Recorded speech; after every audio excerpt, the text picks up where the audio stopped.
예, 눌렀을 거예요. 네, 시작했어요. 거기 채팅창하고 다 나와요? 저 채팅창은 안 보고 있어요. 그래요? 이쪽에서 나오겠군요. 저도 이게 또 이쪽에서 확인을 떴네. 숏이 아닙니다 이건. 숏 라이브가 아니에요. 라이브 제목에서 숏 라이브가 아니고요. 화면 안 나오고 있습니다. 마이크만 나오고 있고 이쪽 화면에서. 네. 나왔군요. 여러분 안녕하십니까? 또 이렇게 스튜디오 여기 대표님도 처음이시잖아요. 네, 처음입니다. 대표님 우리 이렇게 나오고 있습니다.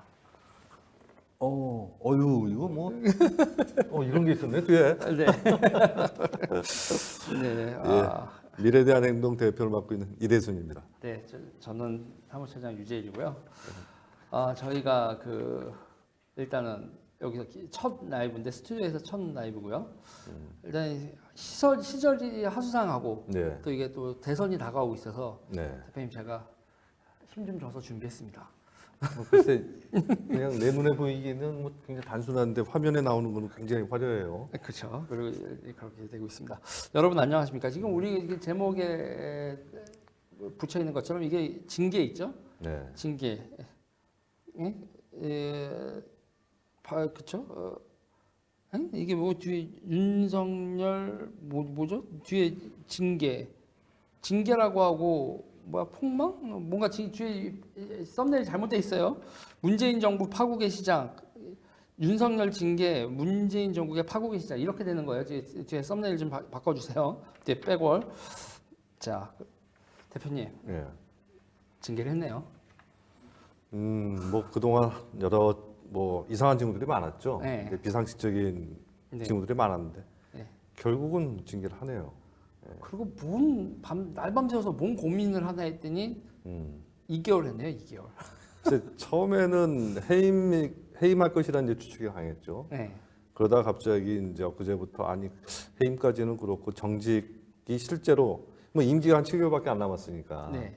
정직 한 6개월 정도 하면 뭐 동일한 효과 나지 않느냐. 네. 그래서 정직 6개월 이렇게 얘기가 나왔었죠. 네. 그러다 갑자기 뭐 민주당에서 정직 3개월 솔도 나오고 점점 수위가 낮아졌어요. 네. 그러더니 최종적으로는 뭐 정직 2개월로 끝났습니다만은 네.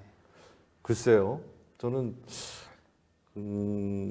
해임이든 정직 6개월이든 2개월이든 간에 이것은 굉장히 지금 뭐 헌정사상 초유의 사태이기도 하지만은 네. 지금 징계 절차라는 건 처음에 이제 그 사람이 뭐가 잘못됐는지 이제 뭐 제보를 받든지 자체 인지로 시작이 되겠죠. 그리고 그 징계 대상자한테 야 이런 여기 좀 해명 좀 해봐라 이런 좀 기회가 주어져야 될 테고 거기에 대한 조사 절차가 있어야 될 겁니다. 네. 그걸 토대로 해서 이건 징계 처분을 해야 되겠다 그런 판단이 되면은 법무장관이 이 검찰총장이기 때문에 법무장관이 징계 청구를 하는 게 맞겠죠. 네.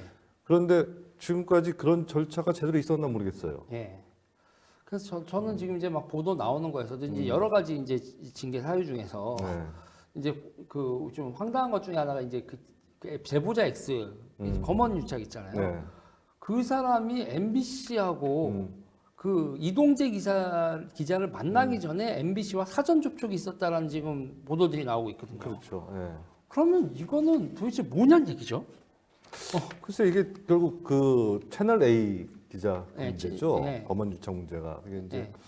그 한동훈 검사장이 그 채널 A 기자한테 사주를 해서 네. 그런 식으로 됐다. 그렇게 이 문제가 처음 불거졌는데 뭐 말씀하신 것처럼 보면 그게 전혀 아니잖아요. 그게 아니라 뭔지 그러면 지현진 씨와 MBC가 만나는 게 네. 한동훈 이동재 기자를 만난 다음에 만나야 되는데 음. 그 전에 만났다는 지금 막 얘기들이 나오고 있단 말이죠. 그럼 이거 참 그러니까 우리가 이제 지현진 씨하고 얘기를 네. 했는데 지모씨 했지 네. 않습니까? 그게 사실은 이게 VIK 예. 예? 이철 쪽에 무슨 제보를 받았다 하면서 마치 네. 이철 대리인처럼 나서서 설친 사람이잖아요. 근데 이철 자신이 그런 적 없다고 했단 말이에요. 그러니까 이게 지금 그러면 이들이 세팅한 게 다 무너졌는데 그냥 징계위까지 막 이런 거에다가 또 하나가 이제 어저께 심재철 검사장 네. 증인에서 왜 빠지죠? 그냥 난 증인도 증인이지만은 이 사람이 징계위원 된 것 자체도 굉장히 좀 문제가 많다고 봐요. 네. 증인 자격도 문제인데 네. 이게 뭐 다른 건 다 그 차치하고 뭐 제가 뭐 한 거의 한 3년 가까이 지금 네. 변호사를 하고 있습니다만 법조인 시각에서 당연히 문제지만 네. 일반인 시각에서도 이 사람이 사실은 이제 이 그 법관 사찰 문제죠. 네. 거기에 대한 문제 제기를 실제로 이 사람이 한 거 아닙니까? 그렇죠. 네? 그렇게 놓고 자기가 또 징계위원회 들어갔어요. 네. 그리고 증인도 한대요. 네. 근데 막상 또 안 나왔죠 또. 쫄리니까 증인도 안 했다. 아직 표현이 좀 저렴하긴 한데 위증을 할 수는 증인에서 증인을 한 것도 위증의 가능성이 있어요. 이때까지 자기 주장을 징계위원회에 와서 딱 하면 그러면 증인이 되잖아요. 그거는 안 해. 자기 진술에 법적 책임을 져야 되는 진술은 하지 않는다? 이게 대한민국 검사가 해야 될 일인가? 아니 그러니까 굳이 이게 법조인 시각이 아니라 일반 상식 네. 그 일반 시민 시각에서 보더라도 네. 지금 아까 말씀드렸다시피 이게 소위 이제 사찰 문건이라고 지금 자기를 법무를 주장하는데 네. 그 사찰 문건을 이게 지금 그 한동수 감찰부장한테 간 것도 심대철 이쪽에서 보내준 거 아닙니까? 그러고서 뭐 한동수 감찰부장은 이게 무슨 또 그 범죄 혐의라도 찾은 것처럼 난리를 치고. 그 익명으로 또 그거를 그렇죠. 했죠. 그리고 이 과정에서 이정화 검사의 말을 통해서 이 사람들이 엉뚱한 짓 한 거는 다 세상에 폭로가 됐는데 그러게 말이에요. 그래도 그냥 밀어붙인다는 거죠. 참. 저는 이게 세팅과 관심법, 그 옛날에 그 관심법 그러면서 이제 국민께 봉사하겠다 이걸 정치적 중립을 훼손하는 말로 그거를 그렇게 해석을 해버리고 징계를 가는 걸 보면서 이 사람들이 과연 금도가 있는 건지 모르겠어요. 참 그러니까 사실 이제 징계 사유를 이제 4개를 이번에 이제 징계위원회에서 이제 들었습니다. 이제 하나가 이제 판사 그 사찰 문건 네. 소위 판사 사찰 문건이 하나 있고 그다음에 이제 채널 A 관련된 이제 검언 유착 문제가 있죠. 네. 그리고 지금 방금 얘기한 게 이제 정치적 중립, 그 음악. 정치적 중립 등 품위 손상으로 네. 이제 걸었어요. 근데 그 저쪽에서 품위 손상이란 근거로 얘기하는 게 퇴임 이후에 국민한테 어떻게 봉사할지 고민 좀 해보겠습니다. 이 얘기란 말입니다. 네. 근데 그거는 사실은 굉장히 어떻게 보면 드라이한 얘기입니다. 그냥 아주 상식적인 얘기고 검찰총장이나 한 사람이 그럼 퇴임 이후에 영리활동에 집중할 것이냐 아니면은 좀 검찰총장 출신답게 좀 봉사활동에 뭐 이런 부분에 대해서 자기가 좀 뭐 할 것이냐 이건 굉장히 좀 어떻게 바람직한 얘기죠. 그리고 지금 검찰총장 퇴임하면 대한변협에서 2년 동안 변호사 등록을 안 받아준다며요. 그러니까 2년 동안 그럼 백수유지네?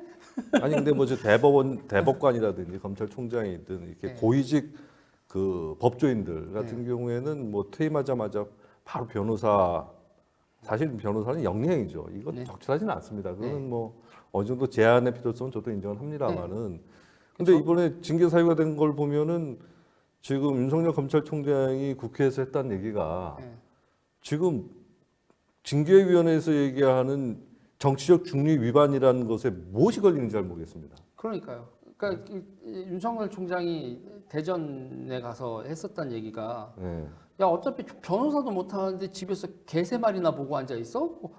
봉사 좀 하겠. 그게 왜? 뭐 이렇게 얘기가 됐다는 거죠. 그거를 이제 뭐 반기문이 과거에 네. 뭐 그런 식으로 얘기하고 결국 한국에 와서 뭐 대선 출마하려고 했던 거 아니냐. 네. 그건 반기문 씨 얘기죠. 그리고 이것도 한 사람 있습니다. 자기 정치 안 하겠다고 죽어라 안 하겠다고 얘기하다가 대통령 나온 사람 한 명 있어요. 문재인이라고. 그런가요? 죽어라고 정치 안 하겠다고. 내가 무슨 정치냐고 그러다가 정치판에 나온 사람 있죠. 자기의 마음을 들여다보니 남도 그럴 것이다. 이런 생각을 하는 건가?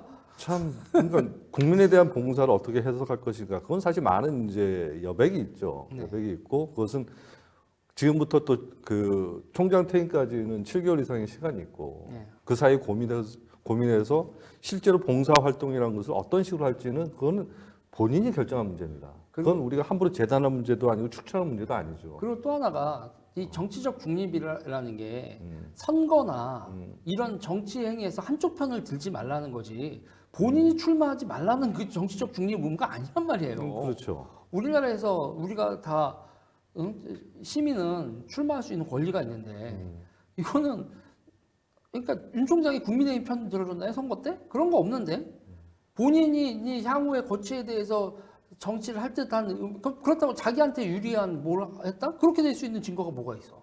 맞는 말입니다. 사실은 이제 뭐 검찰총장이든 누구든 간에 임기가 끝난 이후에 법적인 범위 내에서 정치 활동을 얼마든지 할 수가 있습니다. 네. 단지 이제 재임 기간 동안에 어떤 특정 정파나 어떤 정치적 의견 이런 것들을 표현하는 것을 하지 못하도록 자제하도록 돼 있는 거죠. 네. 근데 지금 그 선을 넘어서 퇴임 이후에 아주 이제 굉장히 애매한 지금 표현이었죠. 국민대한 봉사. 네. 이걸 가지고 지금 정치적 중립 의무 위반이라고 주장하는 건 이거는 어떻게 보면은 그냥 논리적 점프 정도가 아니라 억지라고 보입니다. 억지죠, 억지. 그리고 이제 현재로서는 또 윤 총장이 대선 지지율이 1위가 나오고 이제 덕분에 30% 넘지 않겠어요? 지금 봐가지고 뭐 30분 넘을 것 같습니다. 아니, 지금 윤 총장이 정치를 그렇게 윤 총장의 대중적 지지를 올리고 있는 게 윤 총장이냐고 지들이지. 참 아이러니합니다. 그러니까 아니냐죠. 윤 총장에 대한 탄압이 거세면 거셀수록 계속 지금 윤 총장에 대한 지지가 올라갔어요. 네. 글쎄 이제 정직 처분 2개월을 받았으니 이제 어느 정도 지지도 올라갈지 네. 뭐 기대가 한편으로 기대가 되기도 합니다. 네. 그리고 이제 우리가 얘기하는 것 중에서 이 사람들이 이렇게까지 총장의 직무를 정지하려고 하는 거에서 우리는 이들이 지은 범죄로 추정되는 정권의 비리 내지는 여러 가지 무리수로 추정되는 거로 지금 세상에 많이 나와 있는 게 사모펀드도 있고 월성 원전도 있고 여러 가지가 있잖아요. 그러면서 지금 가장 심각한 게 무엇일까라고 그 추리는 거에서 현재로서는 이제 원전 수사와 관련돼서 이들이 거의 경기를 일으키고 있다. 이렇게 볼 수 있는 상황들이 많잖아요.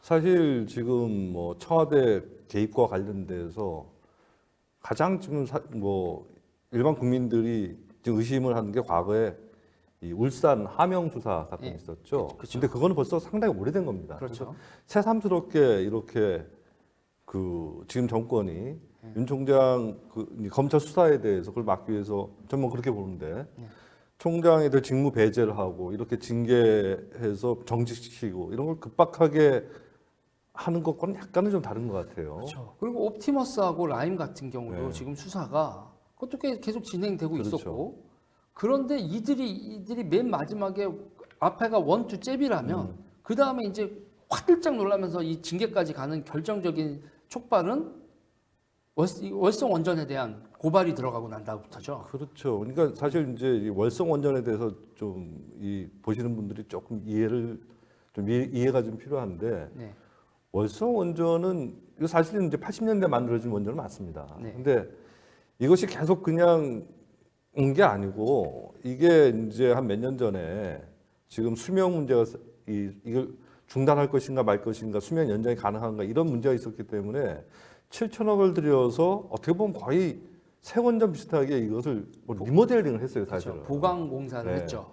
보강 공사를 해서 사실은 굉장히 과거에 비해서 안전성이나 이런 것이 많이 개선된 상태였죠. 그렇죠. 근데 그게 이번 정권에 들어와서 갑자기 중단적으로 지금 갔습니다. 나라 세금 7천억이 공중에 그냥 붕 뜬 거죠. 그렇죠. 그러니까 지난 이제 박근혜 정권에서 7천억을 들여서 네. 월성 원전을 이제 보강 공사를 해서 네. 추가 가동이 가능하도록 만들어 놨는데 네. 이번 정권 들어서 갑자기 그것이 이제 그 중단하는 쪽으로 네. 방침이 확 바뀌었죠. 그렇죠. 그러고 나서 네.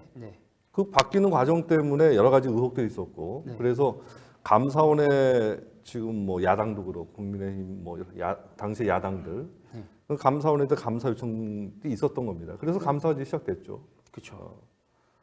그래서 네. 감사 결과 나왔었죠. 감사 결과 이제 7,000페이지. 그러니까 감사원 그리고 이제 거기서 이제 처음으로 뭐냐면 감사원장을 찍어 눌렀잖아요. 그러니까 그렇죠. 지금 대선 주자로 지금 윤석열 총장 이렇게 확 했지만 윤석열 총장만 있는 게 아니에요 지금. 최재형 감사원장도 만만치 않게 떠버렸습니다. 그렇죠. 그리고 이제 그리고 윤석열 총장과 최재형 감사원장이 다 이 정부에서 임명한 사람들이잖아요.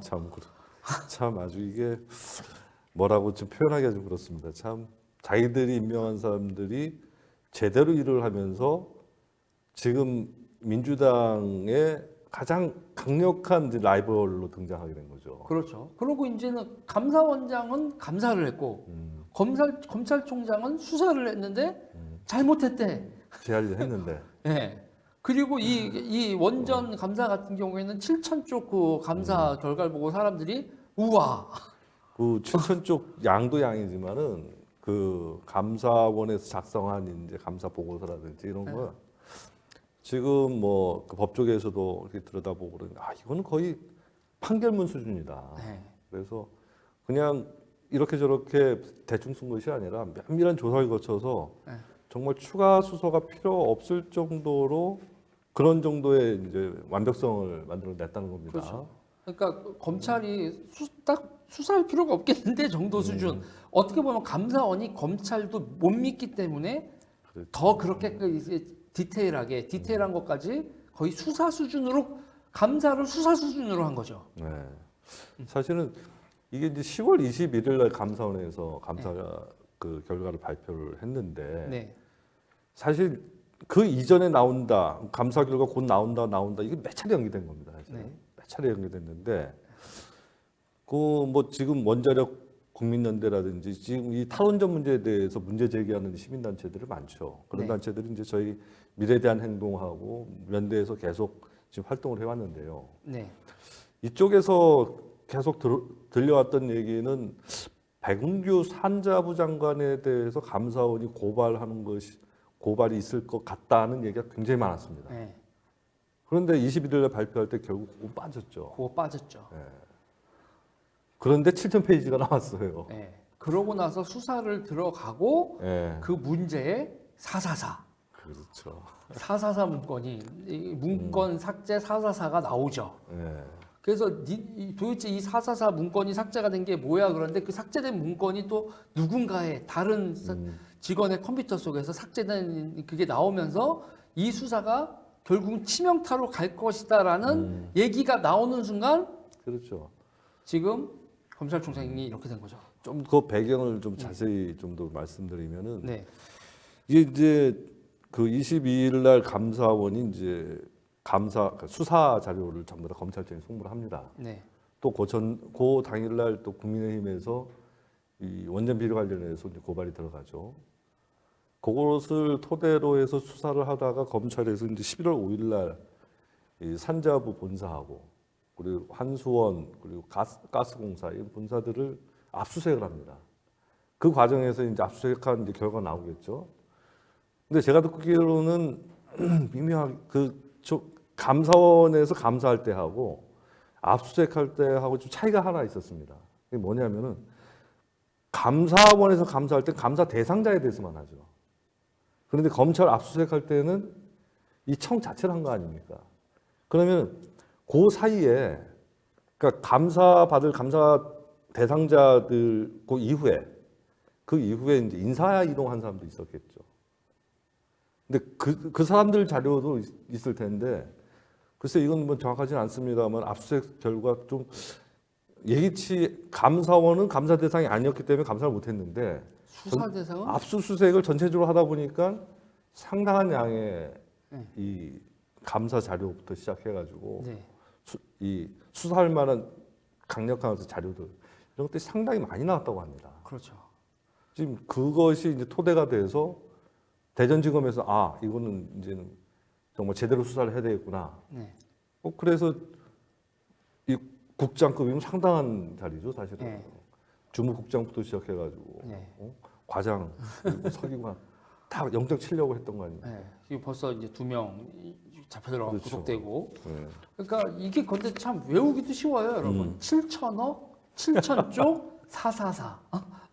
이렇게 있잖아요. 이렇게 암기가 네. 쉽게 이렇게 숫자를 맞춰주기도 쉽지 않은 건데 그래서 대중적으로도 이제 774 하면 될까요? 7천억, 7천 쪽 444. 이렇게 돼서 그러면서 결국은 이들이 압수수색이 드러나고 봤더니 이게 생각보다 일이 크다라는 얘기들만 나오는데 그 다음 후속 보도라든지 후속 수사 결과가 나오기 전에 지금 이렇게 징계로 일단 먹히는 거 아니에요? 그렇죠. 이게 지금 시기적으로 보면은 그 다음에 11월 그 셋째 주인가요? 네. 셋째 주면 한 11월 21일 언저리 같은데 그때 대전지검에서는 자 이쪽 그 담당자들 국장 포함해가지고 담당자들 구속을 시켜야 되겠다 그래서 대검찰청에다가 구속영장 청구하는 것을 이제 보고합니다. 네. 그랬더니 이제 그분에 대해서 그 대검찰청 그러니까 윤석열 총장이죠. 일부 수사 보완 지시만 내리고 이제 허갈 듯 했어요. 근데 그 사이에 그 사이에. 예. 그랬더니 바로 이제 24일이죠. 24일 날 뭐 낮에도 아니에요. 오후 6시예요. 오후 6시에요. 오후 6시에 갑자기 추미애 장관이 직무 배제 명령을 내립니다. 직무 배제 명령. 예. 이제 이렇게 지금 일이 터졌는데, 네. 근데 그 앞서서 지금 셋째 주에 이제 대전지검에서 구속하려는 움직임이 있었다 말씀드렸지 않습니까? 그랬더니 19일 날 갑자기 이제 법무부에서 그 11월 19일이죠. 19일 날 평검사입니다. 그것도 평검사 2명을 느닷없이 이제 대검찰청 그 윤석열 총장한테 보내서 대면 조사를 시키겠다 네. 이렇게 발표를 해버리죠. 네. 이게 사실은 뭐 지금 뭐 언론에 다 나왔습니다만은 이게 이제 징계를 위해서 징계 조사자가 일종의 네. 그러면 대면 조사를 하게 되면 뭘 물어볼 거 아닙니까? 네. 그러면 질문 받는 사람 입장에서도 저 사람이 뭘 물어본지 알아야 될 거 아니에요. 그래야지 자료를 준비해서 거기 대답을 하지. 그렇죠. 그것도 전혀 안 알려줬다는 거죠. 뭘 물어볼지, 네. 뭐에 대해서 좀 조사하는 건지. 개략적인 거, 그러니까 목적 자체를 얘기를 안 했다는 거죠. 네. 그러니까는 당연히 이제 윤 총장 쪽에서는 아니 왜 조사하는지도 모르겠고 이런 조사를 내가 받아야 되는지 잘 모르겠고 그래서 서면 조사를 요구를 했던 거죠. 네. 그랬더니 이 대면 조사를 취소해 버렸어요. 그게 19일입니다. 참. 그러니까 이게 여러분 이 과정에서 그러니까 저는 나라돈 7천억 날려먹었고 그 다음에 이거 7천억 날려먹는 거 저는 안 되겠어요 하니까 장관이 주무 과장이었나요? 죽을래? 그래서 요번에 이 사람 죽을래 과자. 죽을래 과장, 죽을래 과장. 그분만 지금 구속 안 되고 나머지 사람들 지금 2명 구속된 그렇죠. 거 아니에요. 그리고 와, 그러니까 지금 이 상황에서 이 정도로 했는데 근데 거기 그 더 뒤지고 압수수색을 해봤더니 무언가가 막 나와. 그래서 이게 뭐지 하고 시사가 진행되려고 하는데 갑자기 법무부 장관이 당신 직무정지야? 그러니까 제가 드리고 싶은 얘기는 네. 19일 날 그렇게 이제 대면 조사를 못 했어요. 네. 사실은 이게 지금 징계를 위한 제대로 된 조사조차도 없었던 겁니다, 지금. 그렇죠. 네? 그러니까 조사를 막은 거예요. 그렇죠. 근데 이제 공교롭게 23일 날 뭐 대전지검에서는 이제 금방 그 구속영장 청구해서 갈 것처럼 막 지금 보고가 올라오니까 징계 조사도 안 하고 지금 저희가 보기엔 24일 느닷없이 직무정지를 시킨 것으로 보인단 말입니다. 그렇죠. 예? 그것도 오후 늦게 그냥 오후 6시에 사실 공무원들 퇴근해야 될 시간 아닌가? 그렇죠.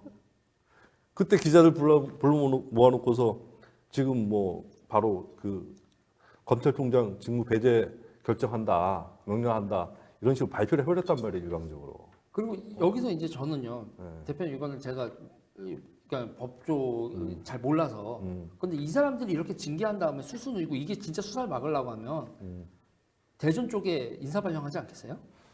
지금 봐서는 1월 달이 이제 보통 이제 1월에 검찰 인사가 있는데 네. 바로 다음 달입니다. 이제 얼마 남지도 않았어요. 지금 인사를 할 가능성이 매우 높다고 보여져요. 그래서 지금 이거 하던 대전 쪽 수사 검사들 전부 다 다른 쪽으로 다 발령을 내버리고 새로운 사람들 갖다 넣어버리면 인수인계도 제대로 못하게 방해를 하고 그러면 이걸 수사를 어떻게 해요?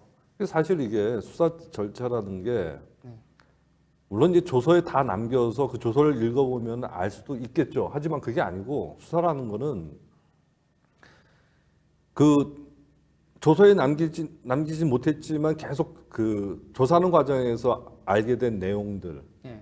또 이런 것들 좀 더 확인해 가는 과정들 또 인상들 이런 어떤 주관적인 부분들이 상당히 많거든요. 네. 그런 것들을 이제 검사나 수사관이 계속 집요하게 파고 들어가야 되는 문제죠. 그렇죠. 근데 갑자기 사람을 다 바꿔버리면은 예. 그 사람들이 그런 뭐 자기 나름대로 갖고 있었던 어떤 뭐 수사관으로 감이라든지 네. 또 방향성이라든지 이런 것이 이어지지가 않아요 이게. 그리고 여러분 새로 온 사람은요 감사원 보고서 7,000페이지를 다시 읽어야 돼. 뭐 그것도 그렇지. 읽어야 될 이 문서의 양이 거의 얼마겠어요? 10,000페이지도 넘지. 그렇죠. 아니 근데 지금 뭐 검찰 분위기로 봐가지고는 워낙 이제 이 검찰에 대한 이 정권의 탄압이 네. 좀 무도하죠. 저는 굉장히 극악스럽다고 생각하는데 그렇기 때문에 지금 평검사들이 굉장히 어떤 공분을 느끼면서 똘똘 뭉쳐 있는 것 같습니다. 그래서 대전지검에 인사 발령을 내서 새로 누가 오든 간에 네. 평검사들은 정말 열심히 할 것 같아요. 밤새서 할 것 같아요. 그러니까 지금 상태에서 그 추미애나 뭐 이 사람들이 대전에 받다 박을 자기 사람들이 있긴 있을까요 검사 중에? 글쎄요. 와 이 상황에서 이성윤 서울지검장이 갑자기 대전으로 발령을 한다 이런 일은 설마 그런 일까지? 그건 이제 좌천인데. 좌천이라도 야 사람이 없다 너가 가라 뭐 정진웅 뭐 심재철 이런 사람들이 거기 가서 그렇게까지는 안 하겠죠. 아니 근데 이번에 징계위원회 구성할 때 네. 검사 측이 검찰에서 이제 2명을 넣어야 되잖아요. 그리고 이제 법무부 차관 이 당연직으로 들어가는 건데 그것도 제대로 안 됐잖아요. 아 그러니까 저 이 상황에서 만약에 대전 인사 발령하면서 대전 쪽에다가 이문정, 박은정, 심재철 뭐 이런 사람들 인사 발령하면 이 사람들 너무 속보이는데 그런데 그렇게도 할 것 같아. 뭐 제가 지금 방금 징계위원회를 말씀드린 거는 네. 정말 그 대검 라이브입니다. 법무부 이쪽에 자기들이 정말 믿을 사람이 없다 생각하니까 정말 신복이라고 생각하는 심재철이 신성식이 뭐 다 징계위원회 넣었잖아요. 근데 예비 징계위원이었어요 이문정은? 그러게 참 그것도 그냥 징계위원도 그렇고 예비 징계위원도 그렇고 네. 어떻게 이렇게 다 자기들 신복으로 소문난 사람들 네. 이런 사람들로만 구성이 돼 있어요. 그러니까는 나도 그러기 싫을 텐데. 예비 신복이 없는 거죠. 숨겨왔던 나의 신복이 없는 거야. 근데 보통 이럴 때는 정말 히든 카드가 들어가야 되는 건데. 그렇죠. 히든 카드가 없는 거지. 얼마나 지금 검찰 안에서 지금 법무부 안에서 또 검찰 안에서 지금 추미애 장관이 고립돼 있고 네. 또 뭐 지금 이성윤 중앙지검장이다 이런 사람들이 지금 고립돼 있는 겁니까? 그렇죠. 그래서 사실 이성윤 중앙지검장만 하더라도 얼마 전에 그 저 3차장 사표 내면서 당신도 같이 그만두자 했잖아요. 예? 그리고 이제 중앙지검 검찰 간부들이 뭐 들려오는 얘기로는 이성윤 중앙지검장에 대해서 사퇴를 요구했다는 얘기도 들립니다. 자기 퇴직금 계산했다는 얘기도 나왔었죠. 그것도 보도가 나왔었죠. 네, 계산기 두들겼다고 나 얼마 퇴직금을 받지? 뭐 거기다가 뭐 심재철이도 네. 징계위원회 시컷 넣어놨더니 지가 사실 이건 뭐 들어가면 안 되는 사람이에요. 이 사람은 네. 들어가서 요거 이게 보통 의사 정족수라는 게 있고 의결 정족수라는 게 있죠. 의사 정족수 그거 만들라고 일단 기피 신청한 것에 대해서는 기각을 시키고 네. 그 다음에 그게 통과되고 나니까 의사 정족수가 되니까 자기가 회피를 해버렸어요. 아주 이거는 진짜 어떻게 보면 정말 뭐라고 이거 법꾸라지도 이런 법꾸라지가 없는 것 같아. 근데 이게 벚꾸라지를 하면요 있잖아요. 예. 이게 도망 다닌 사람이잖아요. 예. 근데 얘네들은 벚꾸라지인데 음. 이 냇물의 황제인 줄 알아. 자기들이 맥인 줄 알아요. 그러게. 그러니까 지금 뭐 이거 누구 믿고 이러겠어요. 제가 보니까 이 정권이 뭐라고 해야 되나? 그것도 좀 전반적으로 아주 이럴 거면 정말 치졸하는 얘기인데 그때 누구한테 얘기 들었는데 거기 그 동기 중에서 사법연수원 거의 꼴등급인 사람들 그 동기 그 검사들 그런 사람들이 어쩌면 이렇게 하나같이 그 성적 안 좋은 놈들이 이렇게 판을 치냐 어떤 누가 그러잖아요. 그러니까 이제 뭐 그런 얘기가 많죠. 저도 창피한 걸 몰라. 저도 뭐 네, 법조이니까 수경님 뭐 감사합니다. 그런 그 변호사 사회나 검찰 사회에서 이제 그런 얘기들이 많이 돈다는 걸 알고 있습니다. 네. 뭐 또 딱히 부인하기도 어려운 것 같아요. 네. 참 그래서 이런 것들 그러니까는 자기의 실력으로 그러니까 출세는 하고 싶은데 실력은 안 되고 그런 사람들이 우리가 그 아부 이런 걸로 하는 걸 보고 우리가 뭐 저번 정권 같은 경우에 뭐 십상신이 내시 정치인이 막 이랬는데 아니 지금 정부에서 이렇게 충성심을 중심으로 사람을 능력이 아니라 충성심을 중심으로 이렇게 하고 그리고 몰상식한 행동들을 하게 만드는 건 이게 가능하다라는 게 참, 그러니까 수치와 창피를 망각한 거 아니에요. 참 이게 참 법조계 전체가 참 이번에 요새 같아서 이렇게 부끄러운 적이 없었던 것 같습니다. 그러니까 뭐 검찰도 그렇고 뭐 법원도 그렇고 굉장한 어떤 자괴감, 어떤 그런 부끄러움에 휩싸여 있는데 이게 왜 이럴까요, 근데? 지금 쭉 얘기하다 보니까 공교롭게 이제 원전 수사 관련해 가지고 정말 수사를 제대로 하려고 시작 막 하는데 갑자기 총장 직무 정지하고 모든 걸 올스톱 시키는 지금 분위기예요.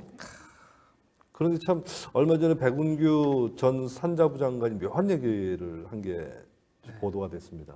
그러니까 기자가 뭐 여기 대해서 청와대 관련서 예를 들면 아까 얘기했듯이 뭐 백운규가 청와대 가서 무슨 소리를 듣고 왔는지 모르겠는데 그 밑에 과장이 그 주글레 과장이죠. 주글레 과장. 주글레 과장이 이거 뭐 타당성 평가를 좀 해봤더니 이거 계속 가동이 가능할 것 같습니다. 이렇게 보고했다가 너 죽을래? 이랬다는 거죠. 결국 산자부 장관이 그 윗선에서 압력을 받아서 뭔가 그런 것 때문에 이 원전 정지 쪽, 원전 중단 쪽으로 정해놓고서 그렇게 밀어붙인 게 아니냐. 그렇죠. 이런 지금 의혹을 받는 거죠. 그러니까 지금 여기서 지금 해야 되는 게 그걸 정지를 할 결정한 진짜 의사 결정자가 누군지. 그래서 이제 기자가 그 물어봤다는 거죠. 이게 청와대에서 압력이 있었던 거 아니냐. 뭐 산자부 장관한테 청와대 압력이라는 게 일개 행정관이 얘기해서 그게 압력이 될까요? 안 되죠. 그렇죠. 그랬더니 백운규 전 장관 대답이 참 걸작입니다. 그 뭐 뉘앙스로 봐서는 대통령이 여기 대해서 뭐 대통령이 배후에 있는 게 아니냐 이 질문인 것 같은데 뭐 내용을 봐서는 백운규 장관 분명히 그 질문의 취지를 알아들은 것 같아요. 근데 거기에 대한 답변이 우리가 생각하기엔 이거 청와대하고는 전혀 상관없이 이거는 객관적으로 공정하게 뭐 조사 평가를 했더니 그런 결과가 나온 겁니다. 이렇게 가리라고 생각했는데 엉뚱한 대답을 했습니다.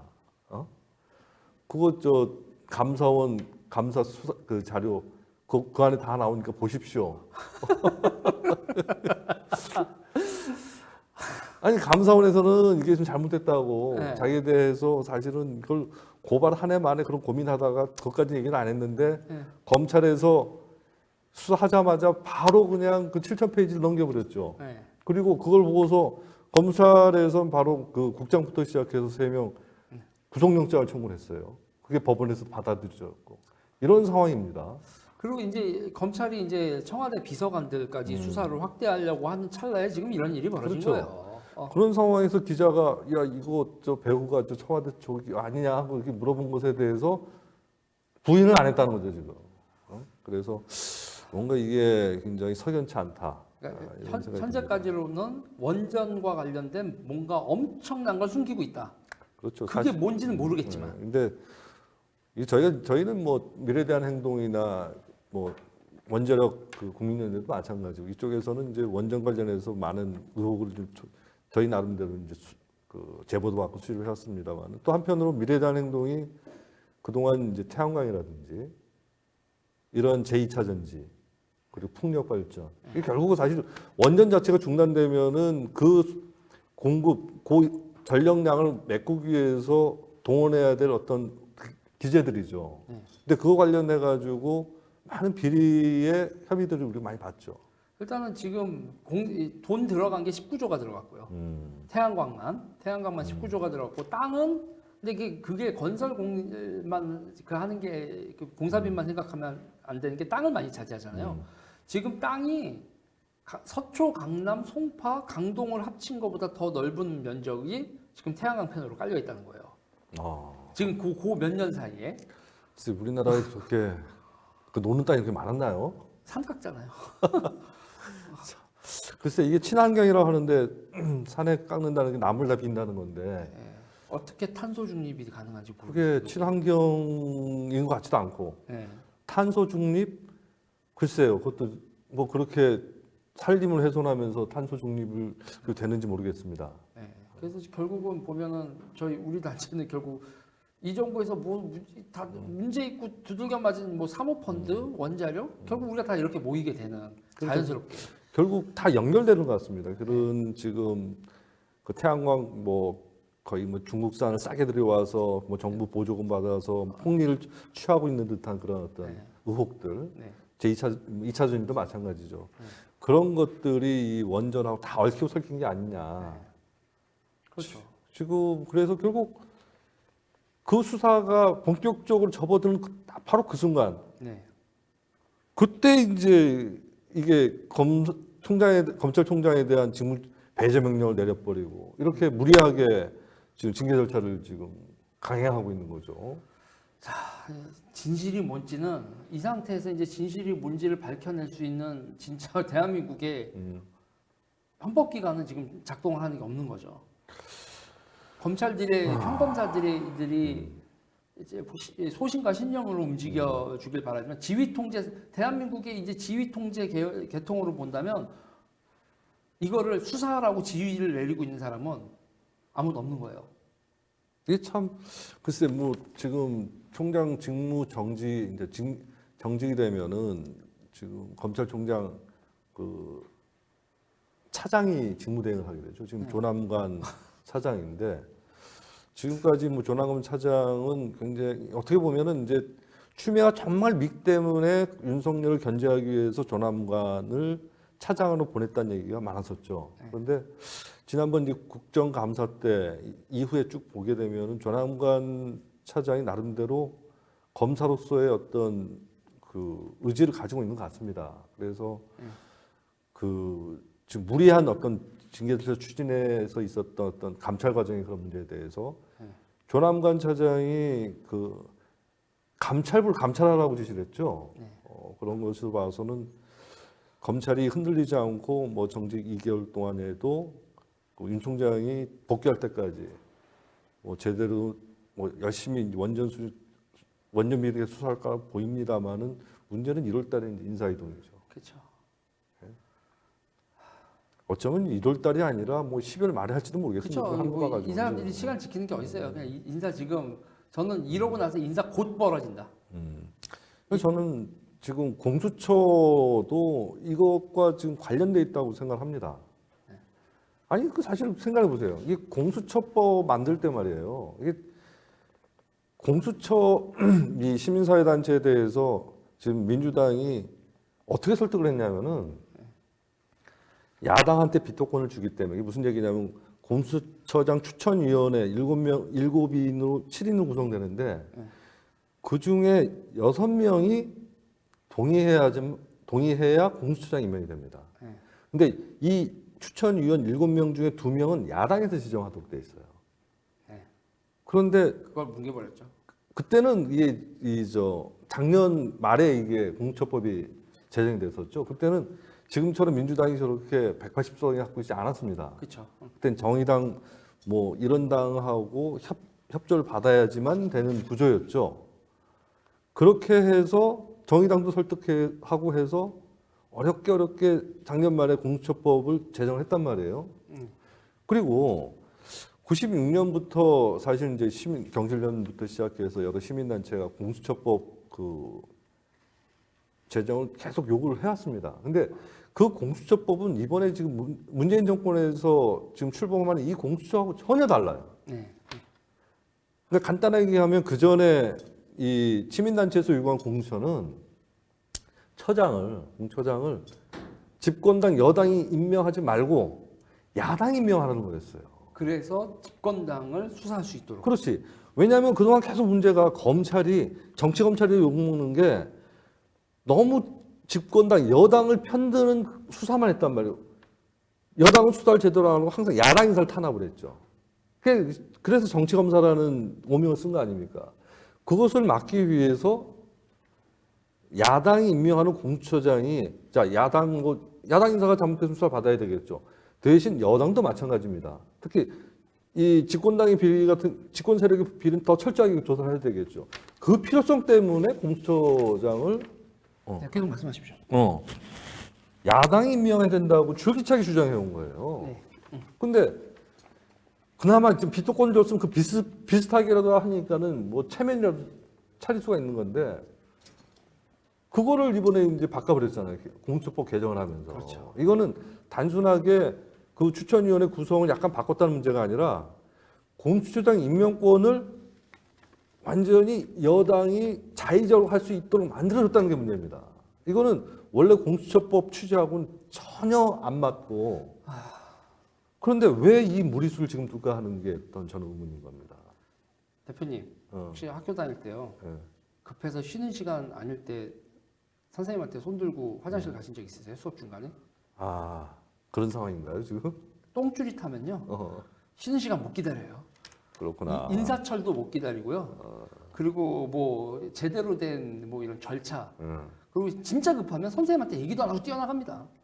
그러니까 지금 공수처법 개정이 결국은 자기들 임기 안에 해야 된다면은 법을 만드는 거는 대통령이 아니라 국회입니다. 네. 그러면은 국회 임기가 중요해요. 네. 그러니까 우리 임기 얼마 안 남아서 지금 안 하면 이거 국회의원 선거 다시 해서 다시 뽑으면 이거 우리 의석수 갖고 이게 될지 안 될지 몰라. 그러니까 우리 임기 중에 해야 돼. 그건 국회의원의 임기를 기준으로 생각해야 되죠. 네. 근데 지금은 한참 남았는데. 이제 막 올해 출발했잖아요. 이게 지금 네. 올해 임기가 시작됐는데 이 국회가 이걸 왜 이렇게 서두를까? 네. 어? 똥줄이 따기 때문에요. 왜 똥줄이 탈까요? 그러니까 그게 뭔지가 지금 모두가 다 궁금한 거죠. 그러니까 이게 지금 공교롭게 지금 이번에 원전 이거하고 겹쳐버리는데 네. 그래서 이거는 제 이제 좀 굉장히 좀 불행한 추측일 수 있습니다. 네. 그러니까 지금 아까 나온 얘기처럼 2개월 검찰총장 정직을 시켜놓고 1월쯤에 지금 뭐 인사이동을 내겠죠. 네. 그래서 어떻게든 막아봐요. 근데 그게 잘 될지 안 될지 자기들 불안할 거야.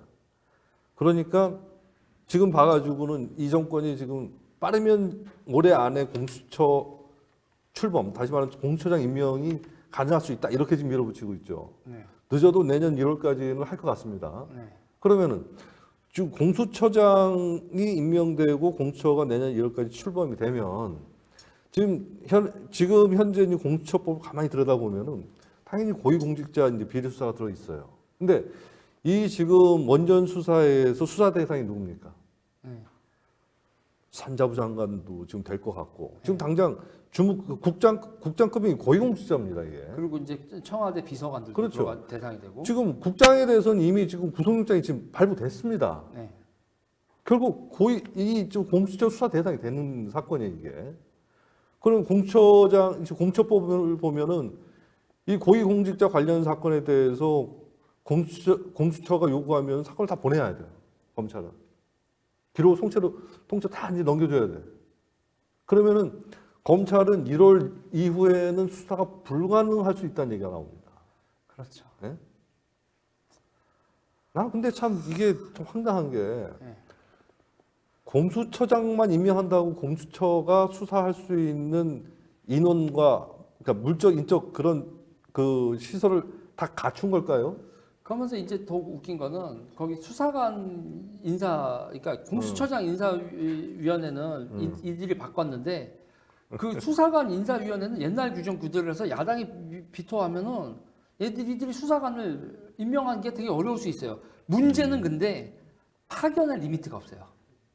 그게 수사관 파견 얘기하는 거죠. 네, 그래서 경찰에서 왕창 파견을 할 수가 있죠. 지금 그것도 이번에 이제 개정하는 과정에서 네. 법원이 그 이유 때문에 그걸 반대했습니다. 네. 왜냐하면은 관계기관이라는 게 결국 경찰하고 검찰이죠. 네. 여기에 수사관 파견을 요청을 하면은 해당 기관, 그러니까 경찰청장이나 검찰총장이 거부를 못하게 돼 있습니다. 그 오죽했으면 법원에서 이제 제안한 게 불가피한 사유라든지 이런 것들 좀 넣어달라고 했어요. 네.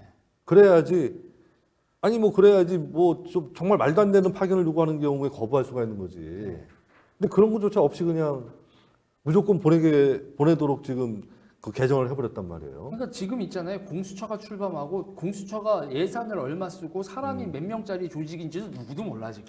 그러니까 지금 자기들 얘기 오늘 뭐 저 여당 의원들 방송에 나오는 얘기를 좀 들어보니까 뭐 공수처 조직이 그게 검사 몇 명에 수사관 뭐 한 40~50명 해서 그 조직 갖고 어떻게 뭐 다 하느냐 이런 얘기를 하는데 그렇지 않다는 거죠 지금. 파견으로 해서 얘네들이 이렇게 얘기를 한 다음에 나중에 어떻게 싹 안면 몰수할지는 지금까지 패턴을 보면은 우리가 뭐 언제 멀리 붙고 있습니까? 지금 공수처법이 그랬지.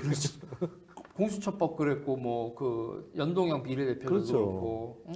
그러니까 뭐 하나 자기들이 처음에 할 때 약속한 것을 지금 지킨 게 별로 없습니다. 아니 국민들 통수가 그냥 다 뒤통수가 다 바로 없어지게 생겼구만. 그러게 말이에요.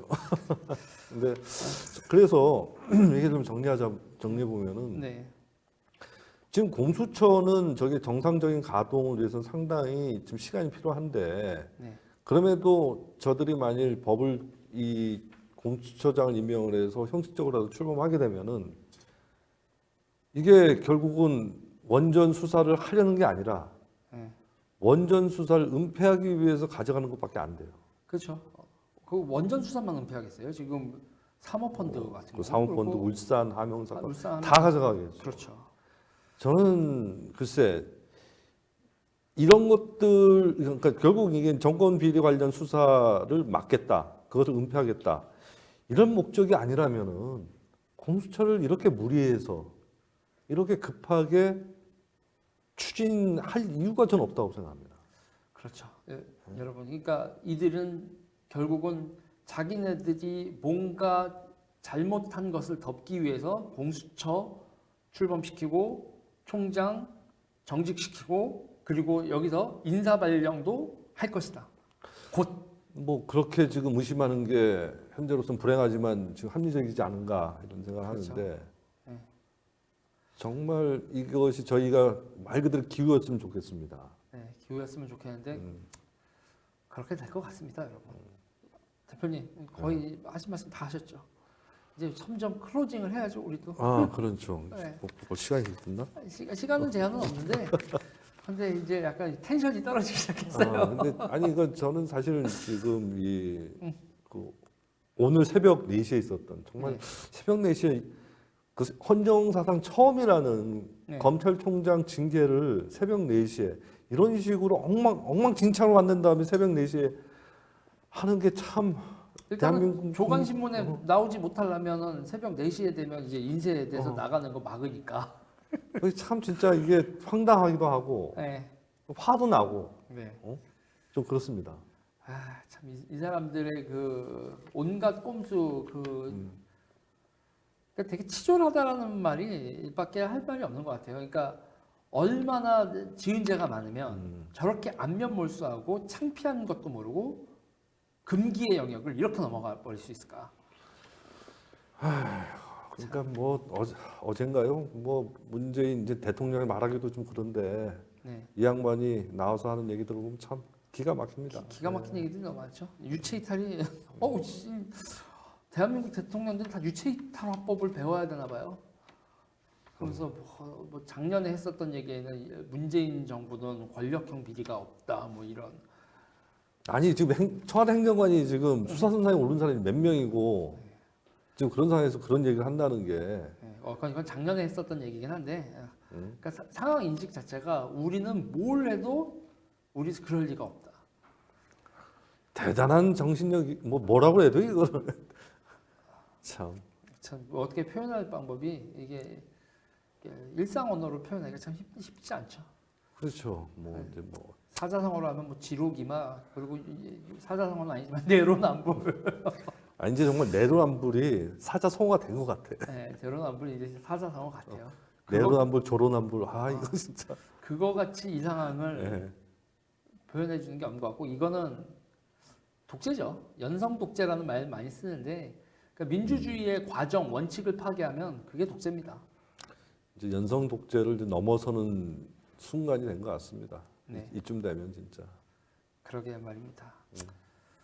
여러분 일단 오늘은 여기까지 하고 이제 뭐요 대표님 이거 화면 어떠세요? 어제 쭉 보셨는데 아주 그냥 예. 근사하네요. 진짜 우리가 이렇게 뒤로 해서 이제 대표님 이렇게 딱 해서 투샷 아니 나왔다가 이거 공중파에 지금 나 출연한 것 같아. 예, 그러니까요. 지금 공중파에 준하는 이제 자막하고 몇 가지 시스템만 더하면 거의 그 정도 화면은 뽑아낼 수 있을 것 같습니다. 이제 대선 때도 다가오니까 여기 자주 오셔야 돼요. 네, 뭐 멀지 않네요. 예, 이제 전쟁이죠. 여러분 어떡하지니 감사합니다. 여러분 우리 일단 여기까지 하고요. 이제 앞으로 계속 더 많은 게스트들과 함께 우리 선수들 줄 서 있습니다. 여러분 절대로 이들이 이렇게 계속 일방적으로 정치를 나라를 국정을 운영하도록 냅두지 않겠습니다. 지금까지 진행자 유재일이자 미대행 사무처장 유재일이었고요. 예, 미래대한 행동 대표 이대순이었습니다. 네, 감사합니다.